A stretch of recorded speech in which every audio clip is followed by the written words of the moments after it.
points to my partner's speech. She stated that the gun control decreases deaths and use of weapons and crimes, and that's the goal of the ban. So the ban is actually effective because the ultimate goal of the ban is to decrease homicide, and it did. She already told you the evidence.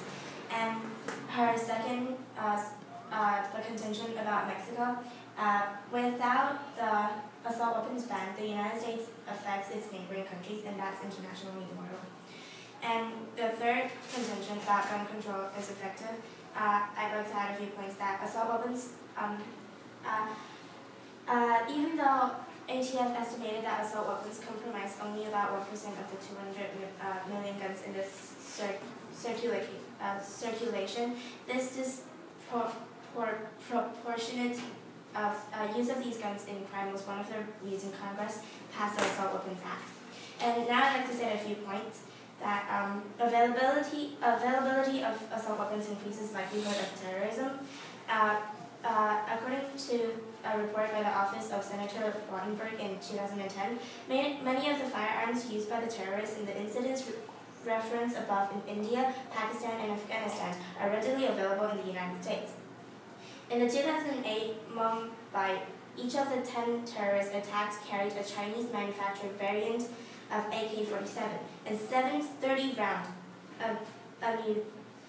ammunition magazines. In the January 2010 Kabul attacks, the insurgents carried machine guns. These are all assault weapons. Another new point is that when you have a weapon, your will to commit crime will be stronger, and especially when you have an assault weapon, you know nobody can stop you, so the will to commit crime will be stronger. And now I'd like to make a few rebuttals to my opponent. First, she talked about the Second Amendment.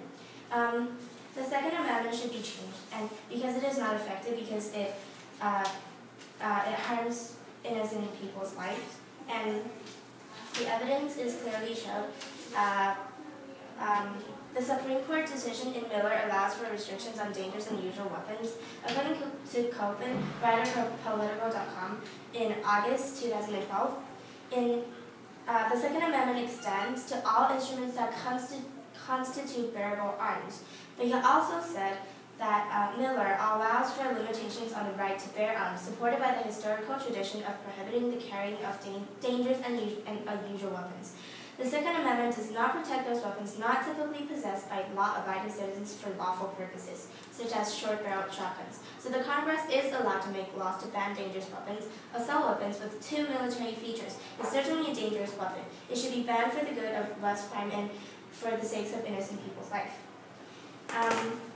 Second, she talked about self-defense. Assault weapons are not needed for self-defense because according to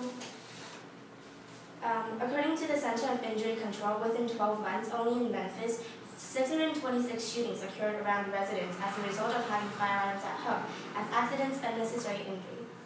Only 13 are acts of self-defense. Gun kept in home are more likely to be involved in a fatal or non-fatal accident, shooting, criminal assaults, suicide attempt, and to be used or to kill in self-defense. Also, assault weapons are too powerful, and